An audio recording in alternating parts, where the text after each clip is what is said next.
Good morning everyone. Welcome to virtual class of cost accounting. Before we start the session, I would like to give the instructions for the assignment. So after this video, you will receive an assignment link. It means it's a Google Classroom link where you can find the assignment questions. Once you're done with your assignment, you need to take a snap of that and it needs to be submitted in Google Classroom only. Other modes of submission will not be accepted. So if you have any issues, you can contact me. I will guide how to submit the assignment.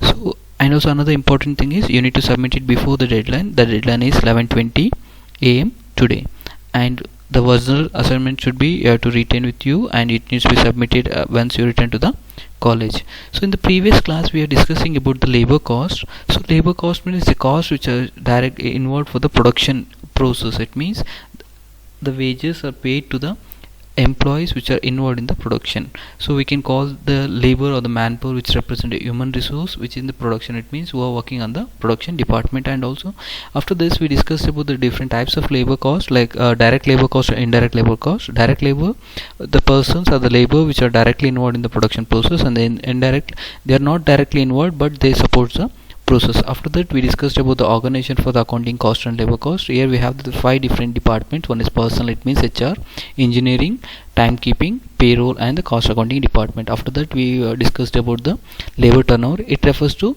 number of people who left the organization in the previous year, is nothing but the labor turnover. So there may be different causes. It may be internal or the external. It may be controllable or uncontrollable.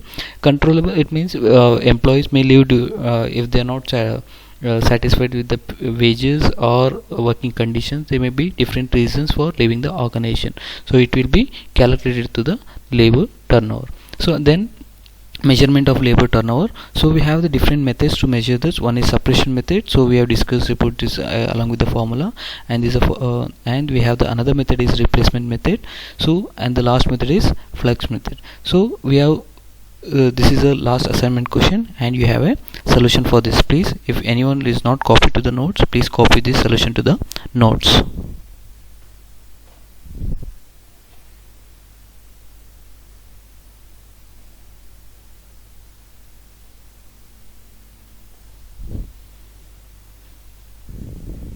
So where they have calculated the average number of workers. It means the total beginning of the month 900 and the end of the month they have 1100 divided by 2. The average number of workers is 1000, and then number of workers left. So during the month 10 workers left and 40 persons were discharged. So total 10 plus 40, number of workers left is 50. In the first method, suppression method, where total, the formula is number of persons left or the number of persons leave the organization divided by average into 100, 5%, and the replacement cost, it means new employees who are joined new, it means replacement. Total 25 or joined divided by 1000 into 100. How 25 means here we have 25 are recruited in various. So these 120 workers are recruited of this 25. It means total recruitment is for 150. It may include the new production also, but we don't need to consider that. We need to consider how many of them they replace in place of 50. So that is 25. Then the flux rate, so 50 plus 25 divided by 1000 into 100. Preventive cost, it means the cost refers to all those costs which are incurred by a firm to keep the labor force contained so that excessive labor turnover may be prevented. It means by providing the additional benefits, by providing the pension scheme or providing the extra bonus or cost of welfare activities or the cost of personal management. It means we need to create an additional features in an organization. We need to create a good environment in a good working environment. So to all this, by doing all this, we can prevent the turnover cost. How means, for example, if the employees is satisfied with the working conditions, if the employees is feel like safe due to the benefits which you are providing, if the, for example, we are supporting for the children's education, or if we are providing the transportation, or if we are providing any bonus, additional bonus and other things for the efficient workers, in those cases the employee may feel good, so we can avoid the labor turnover. And the next one is replacement cost. It means so where the people left the organization, we need to recruit the new people. It consists of a complete recruitment cost, training and other thing, everything. For example, replacement cost include all such losses wastages arising because of the inexperience. For example, so if the new already experienced people leave the organization, we need to hire the new people there, we need to give them a training, and the new joinee or the new trainee, it takes few months to get it adjusted to the working condition, and it takes some time because the experienced person, he has a knowledge about, and he has a experience in facing the situation, and he has a experience in fighting in the difficult conditions. So this all the cost we can call it, it means whatever the loss we have suffered due in this process, we can call it as a replacement cost. It means we are replacing the new employee in place of old employee. It means the person who left, the employee who left the organization, we are filling that position. For this, it consists of a recruitment, training, and also wastage of the losses because of inexperience of the new employee. So this is the two types of labor turnover cost. One is preventive, another, it means preventive, it means we need to prevent the cost, which more cost, and we need to avoid the labor turnover, that is we can call it as a preventive. And the replacement cost, it is the cost which occur to replace the person in an organization. And the next one is timekeeping and bookkeeping. We all know that every organization pays their salary for its employees. The salary for the managerial level and for the level 2 employees, they will pay in the time in the in terms of salary. It's in a monthly. For the production level people, for the production level laborers, most of the organizations, they pay in the form of wages. It may be time rate system or the piece rate system. Maybe each department or each organization, they follow their own unique pay wage rate systems. So for this, we have two concepts. One is timekeeping, another one is time booking. It means timekeeping is concerned with the recording of a time of the workers for the purpose of the attendance and the wage calculation. It means how many, for example, if the employee is logged in at 9 and he is leaving at 6 o'clock, means we need to calculate that number of hours the employee worked in an organization. If it is a time based system, we need to calculate the wages based on this. We need to calculate when the employee enters the organization, how much time he worked. So we need to take care of that. And the time booking is that the reporting of each worker, time of each department, operation, and the job of the purpose of the cost analysis determined. It means cost of the various departments. It means, so like where he is working in the different organizations, or the in the different department. In simple, we can say that time keeping is recording the time for attendance purpose and for the calculation of wages, and the time booking is recording the time spent on the different jobs or the process for determine the labor cost. It means if we work in the multiple tasks, if you work in the multiple departments, we use the time booking. And the next we call as time recording. It means the combination of timekeeping and the time booking. This process we call as time recording. It means we are going to record the each and every activity of a labor works in the production departments, when he comes, where he works, and complete the details about the employee. So whether the purpose of time recording is to prepare preparation of the payroll, it means the salary preparation or the wage preparation. We need to pay the wages based on the his time he spent in the organization, or he spent in the production department, and the number of units he produce and the number of units he worked. And also it's mandatory to record an attendance to meet the statutory requirement, because we have a statutory requirement that, like for example, like every month you need to provide at least 1 or 2 CL to the employee, or leave as per the leave policy, we need to provide that. And then computing the labor cost of the job or process. It means what is the time, what is the cost is required to complete the job or the process. It will be helpful, or the number of human hours is taken to complete the job. And computing labor overhead cost for jobs, it means it's useful to calculate the per unit cost, and also if the wages are the labor hours, so we need to consider this, what is the man hours spent on particular task, or the man hours spent on the particular unit. And then statistical analysis of the labor records. It means how many employees worked, how many, like it's all useful to calculate the cost statements, because whenever we prepare in the cost sheets, so we need to find out per unit cost. It means so how much time the employee spent on working the particular units. Based on that we can determine the cost of production. So it's easy to determine the cost, and we can fix the selling price. As I already told, the time recording is a process of timekeeping and the time booking. So first we'll discuss about the timekeeping. It means where timekeeping, the how much time the employee, how much time the worker is spent in an organization. So we need to calculate in the different methods.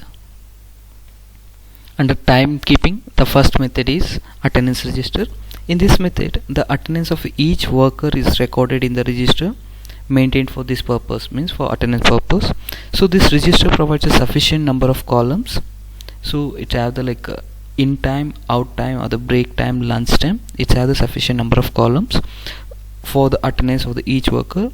Entries in the arrival and the departure columns may be made by the entry, means whenever you enter the organization, whenever you enter to the factory outlet, you need to enter that in time, and if you're going out for a break, you need to enter that break time. So it is used to calculate the how much hours you spent in the organization. And also this method is quite simple and cheap, but it can be used only when the number of workers is small. So if we have workers is small in number, maybe less than 50 or less than 100, so this attendance register can be used. Because, and if the more than 1000, so it's very difficult, that because every day the people at the beginning of the shift, if the 1000 people come together and they will stand in a queue, it takes more than 35 to 40 minutes, or it may take more than 1 hour to register in the attendance. So it may take more time, so it won't be suitable for larger organization. It's suitable for the when the number of employees is less than 100. Second method is token or the disk method. So in the front gate, the organization, the companies, they may place the token or the disk at the security check post. So once the employees enter into the organization, they need to take that number. So how it works means each worker is allotted an identification number, and that number is suitably painted. So it's in a metal, or maybe it's in a token system, so with a hole on it. Okay, all such tokens are hanged in a serial number on the board. It means to know that how many persons entered. For example, if they're placing, for example, if there's 1000 numbers, so they will keep the 1000 tokens there.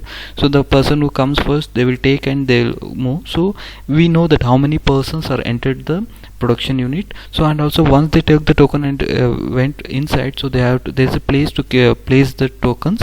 So maybe they may be used for the different process, means for allotting the work they may use the different tokens. For example, token number 1 to 10 they will allot some kind of task, and token number 100 to 100 to 200 may be allotted different works. So it is used for the different purpose. But and also the main object of doing this token system is, so they will get the exact count how many employees or how many workers entered in the organization, entered in the production unit. After some times they might be removing the tokens. So and they will place some kind of indication tokens. For example, if the workers are coming late, they have to take that. It indicates that this workers came late. It will be used while allotting the work, or it may be taken into consideration while calculating the wages. And also the time office records the attendance on the basis of the tokens in the box. The absentees are indicated by the missing tokens. For example, if they started, for example, if they given the unique numbers to the employees, so there may be two cases. One, they will give the continuous number for the whoever enters the organization or the production units, or they can allot the unique number as your register number. So if the tokens are left there, so we can call that person is not it came to the work today. And the next one is time recording clock. It means once you start the working, how much time you spent on working. So it excludes the break timing. For example, if you enter the organization at 10 o'clock, if you enter the production at 10 o'clock and you work till 11:30, and you went for the lunch or you went for the break at 11:30, it means the time recording clock will stop there, and once you back to the work and it will resume that. Nowadays this same method is using in the corporate also. It means the system time recording, it means number of time, means the time duration which the system is working. They will be, for example, if the system locks means you are not working, you went on a break. If your system is in unlock means, so you are worked for example in every corporate there is a working policy that so every day you have to be show 9 hour login, in that 8 hour you have to show the work, so it means 1 hour break. So if your system login is less than 8 hours, so your salary will be deducted. If your system salary is 8 hours and more, so you will be considered as you will be worked for perfectly. If it is less than that, so they will take the disciplinary actions. The next one is biometric recording clock. It's a new generation technique we can call, which is a fast replacing the old type of time recording, means attendance, time recording, everything. When the employees comes, and it is best suitable for the large organization. So in most of the organization, most of the companies, they are given the ID card with an access card. So when the employee enters to the organization, they can mark an attendance in the biometric or through an access card. So it's biometric, so no, it can't be manipulated. So your actual time it will record, and it's used for the larger organization. So the main advantage of the biometric system is it eliminates the time card. You don't need to maintain the different time cards, you don't need to manual work.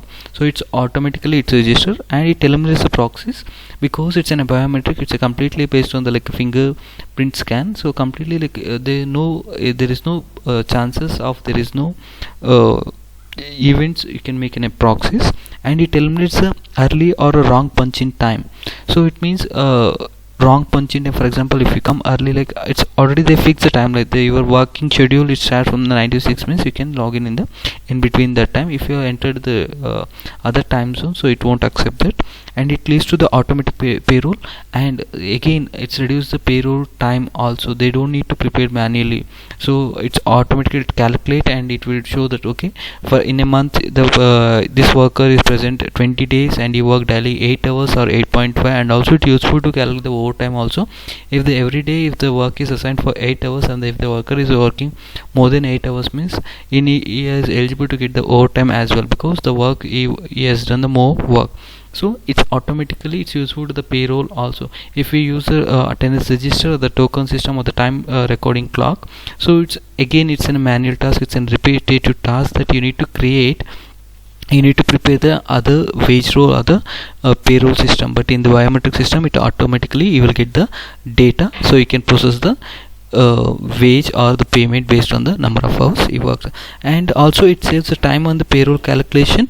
So it saves the time on payroll processing and the payroll calculation. Payroll processing means you will get the number of days he present, and the payroll calculations, for example, if he works the more hours, it will be calculated as an additional or OT time. And also it ensures that accurate results, and there is no manipulation here, so we can it's directly recorded in the system. So some technical glitch may be happen, but it can be reduced. But it compared to the all the method, this biometric recording system is very helpful and useful, and it's suit for the all the organizations, because if the numbers are 52, like it's range from there is no limit for that, like it's in a unique registration or the unique ID should be created. So as like an UNC number, so it will create and it will generate. So because you all know that like how our Aadhaar cards are unique compared to like it can't be duplicated. Same way even the biometric system also, no person should put in a proxy on behalf of you, and like so whatever the time you present in the organization, it is directly recorded there. In the same way, we have the different methods of recording the time booking also. It means job ticket. It means job tickets or the job cards are very commonly used in the recording of time worked on each job order. So based on the it means job ticket, for example, for the particular job this much hours is required, based on that they will assign the task and you need to work on that. And the next one is combined time and the job card. It's a card combines 2 in 1. It records your time in the organization along with the job what you have done. It records both, so we can call that it records both attendance time as well as the time spent on the different jobs as well. It means total time you spent on the production unit and what all the different works you have done. And the next one is daily time sheet. So we can call it as daily status. So it means daily how many workers worked, or what is the total work he has done. It's like in your progress card as like internal assessment. So same way they have a daily, so the supervisor will enter that and they will give that, so it will be used in the processing the payment. So each worker is daily issued a timesheet in which the time spent on each job during the day is recorded. The sheet must be completed on the same day and handed over to the supervisor for the signature. And the next one we have that weekly timesheet. Same way how the daily timesheet, so it will be we are working for the weekly, so instead of individual, so it will be weekly. At the end of week, so you need to update all the details, how many hours you worked in a week, and you need to submit that. It may be different due to, because of some organizations they will pay the daily wages, some organizations they will pay the weekly. So and some organizations they will work on the piece rate system. It means number of work units we work, so based on that they will use a piece work code. It means a code allotted to the worker who are paid for the piece basis. For example, if you prepared 10 units, means you will get paid for the 10 units. If you prepared 20 units, means you will get paid for the 20 units. Payroll department. All the activities which we recorded, it will be used by the payroll department. Payroll department is the department which processing the paying, it processes the payment. Payroll is the process of the paying a company's employees, so which can be include the tracking of hours, how many hours they worked, and the calculation of the employees pay, and the distribution of the payment via direct deposit, or they be check. So companies they may follow in different process. So most of the companies now they will directly deposit to the employees account, and the few companies still following that they will give the check, and most of the wage, means most of the production level, they will directly give the wages, because their salary is less in number, and most of them will not having they don't know how to operate the accounts, and they are in very like means we can call it as like they don't have much knowledge about how to use the banking accounts and other things. Okay, so this department, it will collect a complete, like they will collect the data from the HR. So based on that, how the wage or how the payment is fixed is for the time rate system or the wage rate system, and they need to collect the data from the production supervisor, how many units is produced, and they need to collect the data from the supervisors, how many hours the employees work there. They need to tally the job code and time code and time board. They need to validate everything, then they will prepare that, so the payment to that. So whatever the complete process, whatever the complete time keeping and the time recording we did, so everything it will be used in the payment process in the payroll department. So and also we have the one more concept called overtime. It means OT we can call. It means employees who worked more hours, more. For example, as per the guidelines, the every employee should not work more than 9 hours a day. If he is working more than 9 hours, means they need to get the means they will need to get the OT. It means overtime paid. It means overtime is an amount of time the works behind the normal working hours, as I told. So not more than 9 hours. Every employee should not work more than 9 hours. If he works, so then you need to pay for this. Actually this is a statutory requirement of the Factories Act. It also provides it the payment of the overtime and the wages should be double. For example, for a regular, if for the 9 hours, if they're paying the 500 rupees, it means 450 rupees. It means assume that every hour you are getting the 50 rupees. If you're working 1 or 2 hour extra, so it means you need to get the double pay. It means per hour you need to get 100 rupees. It means always the overtime payment will be doubled. So you need to make sure that so you are paying the workers as per the Factories Act. So we will treat this OT payment is like a normal account of wages. There is no additional treatment or there is no separate treatment of this OT. We will consider it as a normal wages, and also additional amount paid for the overtime. We should just consider that this is an additional amount which you are paying for the organization. And then the next concept we have the idle time. It means the time which we can incur the loss of labor time. For example, so we are paying the employees like a daily basis or the weekly basis. For example, we paid for the complete 1 day, but the employees or the labor is not worked completely due to the machine breakdown or maybe other reasons. So is it this idle? So we can call this as an idle time. Idle time represents the loss of labor time when the workers paid on the basis or the some difference between the time which they have paid and the time which actually work. For example, we paid for the 8 hours and the labor or the employee works for the only 6 hours. That's the 2 hours difference which we call it as it's a time idle time. So it's not because of the employee labor, it's because of the maybe our management reasons or some other reasons, because maybe they break down or there is a shortage of materials or there is some other confusions or there is other issues is going on. In those cases the production will be odd. That time the unproductive hours we can call it as idle time. And also idle time is a time associated with the employees waiting or when a piece of machinery cannot be used. Idle time could also be associated with the computing, and it's a case refers to the processing time. For example, some cases, for example, if any machinery, if any repairs there, so they need this time to repair that. So the gap or the time which we there in like idle state we call is idle time. There's a different causes for this idle time. The first one is productive causes. The production causes may be due to machine breakdown, power failure, or waiting for the tools or the raw materials, or we can tell that waiting for work or waiting for the instructions. These are the reasons we can call it as a productive causes. It means the production department stoppage because due to some technical issues or the machine was breakdown, so the mechanic needs to come and he needs to prepare that. It takes some time to get it prepared, so the labors will be on waiting, or maybe power failure, maybe the power supply, maybe there is a fluctuations in that, or maybe waiting for the tools or the raw materials, maybe there is no proper supply for raw materials, or the waiting for the work or waiting for the instructions, maybe they're waiting for the instructions from the management or something else. These are the cases we can call as productive cases. And the next one, it's an administrative causes. It means the production is art. It means the production process is in idle due to administrative causes. It means the idle time is sometimes caused by the administrative decisions. For example, we can tell that surplus capacity.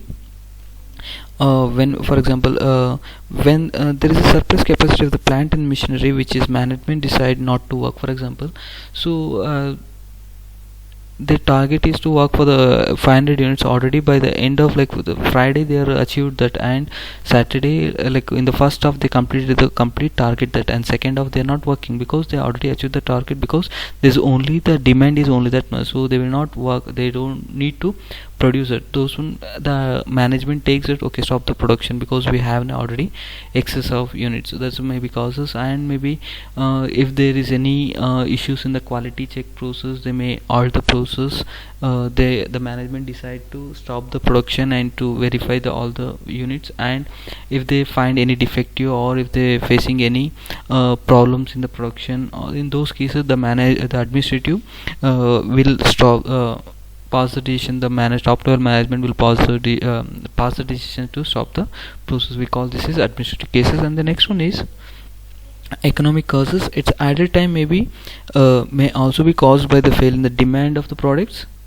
So for example, like the demands of the products is directly reduced. For example, so you have recruited 100 people for producing the 1000 units, but suddenly the demands is reduced, but already if you recruited means you need to pay for them, but you don't know like when, if you're like if a demand is like going down, you can like terminate or you can leave, tell them to leave the organization. But in some cases like we don't know, we are not sure about the if the demands, you can take the, for example, now the cases is corona COVID-19, what is going on, we don't know when we'll be back. For example, most of the organization they can't tell the employees to leave, because earlier it states that 1 week shutdown, now it's 21 days, and now there's a news that so it may go more than that. So in those cases we are now uncertain about the time, so we can't take the any decision. These are the causes. We can take an example of this COVID-19, the recent what is going on for the economic causes. So again, treatment of this, there is no like a normal idle time and the abnormal idle time. Normal means expected cases.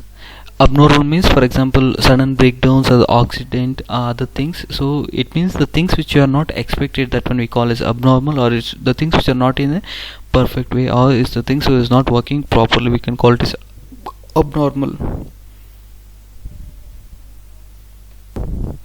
I hope you all understood the concepts. If you have any doubts, you can please directly get back to me. I will clear the concepts. So you will get the assignment questions now. So please send it before 11:20. Thank you.